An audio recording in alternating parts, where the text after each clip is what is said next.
What is going on, guys? Welcome back to another post game here on METS Central as we're sitting here with a flat tire, so might as well do the post game while we're here. But yeah, the Mets get the job done as they win and sweep the Philadelphia Phillies, going undefeated 7-0 on this homestand, and with one loss on the year now at home, sweeping the Phillies, getting some good separation early on them in the National League East. There's still obviously a lot to be done. But yeah, leave a like if you enjoy the video. Subscribe if you guys are new to the channel, especially if you're Met fans, and turn on your notifications so you know when we upload or go live here on Met Central. But outside of this whole debacle, how are we feeling at least about the game? I mean, yeah, aside from this flat tire situation and the fact that the fucking Rangers extended Chris Drury, I mean, for the Mets point of view, we're flying high right now. Listen, 18-7. You sweep the homestand, 7-0. You sweep that back-to-back series against the Cardinals and, of course, the Philadelphia Phillies, who the Mets are going to be chasing and competing for the NL East this whole year. You know, you're 5 games up on them now.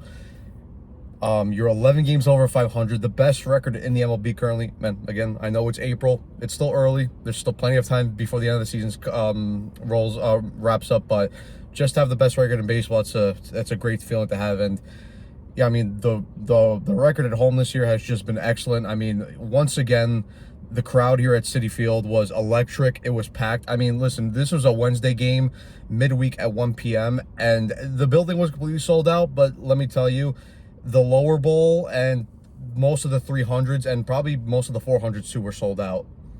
Yeah, it has been packed here for every single game, and that's what's great. But we're going to talk about the game, just keep it a little short, today's post game.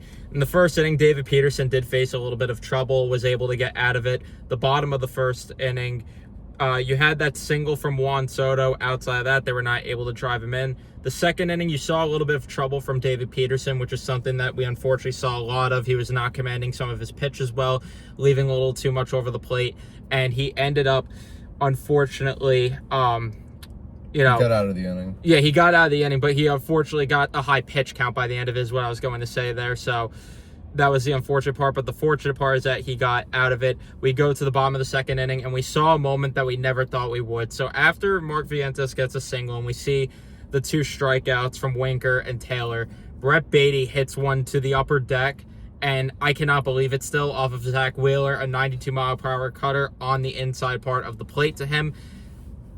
I can't believe it, but I mean, Beatty's hit a Citi Field home run before Juan Soto, which is something that we never thought we would say this year, but I'm jaw-dropped. It somehow happened.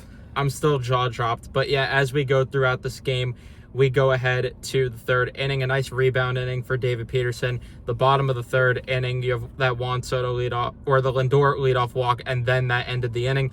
We go to the top of the fourth inning. Again, more trouble, unfortunately, for David Peterson. And I think this was the inning, where he allowed a couple runs. He allowed Johan Rojas to get that RBI single to make it 2-1.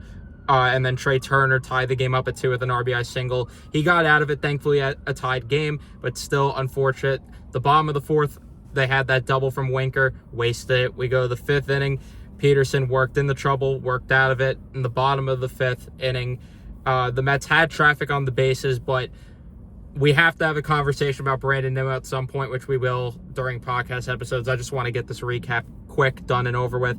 The sixth inning, again, a little bit more trouble, but Brazoban ends up getting through the inning fairly easily as he comes into the game.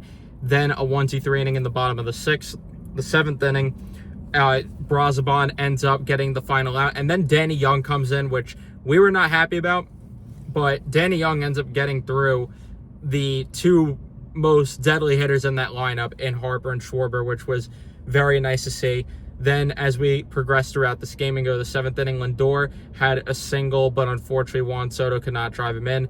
The eighth inning, you have Jose Butto come in, which he got into trouble, for damn sure. He got into a lot of trouble, but thankfully he ended up getting out of it because Juan Soto makes a unbelievable throw to the plate to get Nick Castellanos, and that saved the game as we go now to the bottom of the eighth inning, and the Mets go down in order. The top of the ninth, Diaz comes in, 1-2-3 inning. The bottom of the ninth, though, the Mets unfortunately could not end up having their moment there despite getting traffic on the bases with Acuna and Torrens with 2 outs getting singles. Then Diaz stays on the mound, and I was not a fan of it, and I was trying to figure out, why is Reed Garrett not in this game at all? Why is he not even warmed up once in this game? And then he gets into trouble, and then he has that balk with Nick Castellanos on first, but apparently there was an injury-related thing. It was a hip cramp. He comes out of the game, and then Kranick comes in, limits the damage. Unfortunately, the Phillies took the lead. Then the bottom of the 10th, Reed Garrett's warming up, and I'm like, why was he not just there before? But Romano comes in. I'm like, you have to win the game here. Soto grounds out. Pete Alonso with that double to tie the game. They intentionally walk Brandon Nimmo. Vientos strikes out, but Unk still got it. Sorry, Marte. I apologize. He ends up winning the game. I will give credit to Marte with this, even though I'm a Marte hater and I don't want him on this team. He has had some big hits this year. But yeah, overall, would have liked better from Peterson. Would have liked a little more volume. But a solid win. Your thoughts, though, before we wrap it up, just so I can get this video up. Yeah, I mean, for Peterson, I didn't think he was great. I didn't think he was terrible either. It was just more of a typical David Peterson start. Like Evan said, you would have liked to see a little bit more length from him and finished that 6th inning. Overall, goes 5 1/3, gives up 8 hits, 2 earned runs, 1 walk, 2 strikeouts, lowers his season ERA down to a 3.29 ERA. Got a lot of help from his defense. And he also, his pitch command today, apart from the 3rd inning where he had those 2 strikeouts, like David Peterson's pitch command was not great at all. He left a lot of fastballs over the middle, hung a couple sliders. There was a curveball that I think it was in the Castellanos, which he hit it deep. But I mean, so Peterson definitely did get some help from his defense. But then overall bullpen was fine. Brazoban, he was fine. Dan Young, I give him credit. I was not happy that he was in facing Harper and Schwarber back to back, but he got the 2 Ks. Budo was shaky but got through it. Diaz, 9th inning was great. 10th inning not so much. Of course, he comes out with leg cramp, so it's a good thing that he's not like injured. So I'm sure he'll be, back and he won't need like an IL stint. And then Max Kranick comes in, he was fine.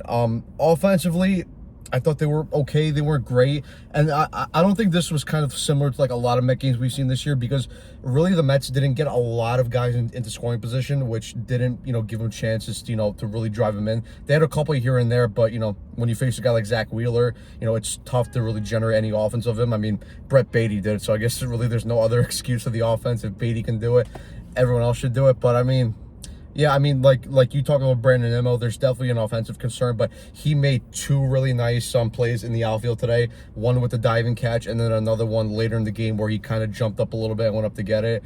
And then overall, I mean, listen, Lindor continues to be good. Soto wasn't the best series from him. Got a little bit unlucky, but overall, solid. Pete, again, with the big hit in the 10th inning to tie up the game and bring in Lindor. And then, obviously, credit to Starling Marte.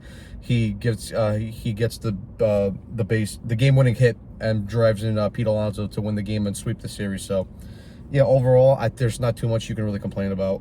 Yeah, so we'll break more of this down in the podcast episode that will come tomorrow. Thank you, everyone, for watching. Leave a like if you enjoyed. Subscribe. Turn on your notifications so you know when we upload or go live. And we'll see you in the next one.